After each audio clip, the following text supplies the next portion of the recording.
پوچھتا ہے کہ قیامت کا دن کب ہوگا؟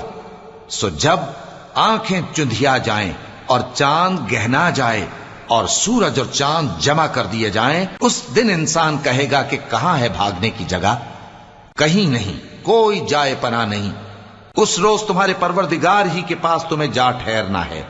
اس دن انسان کو جو عمل اس نے آگے بھیجے اور جو پیچھے چھوڑے ہوں گے سب بتا دیے جائیں گے، بلکہ انسان آپ اپنا گواہ ہے، اگرچہ عذر و معذرت کرتا رہے۔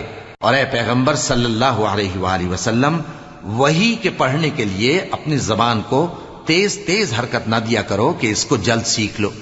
اس کا جمع کرنا اور پڑھانا ہمارے ذمے ہے، سو جب ہم اسے پڑھا کریں تو تم اس کو سنا کرو اور پھر اسی طرح پڑھا کرو، پھر اس کے معانی کا بیان بھی ہمارے ذمے ہے۔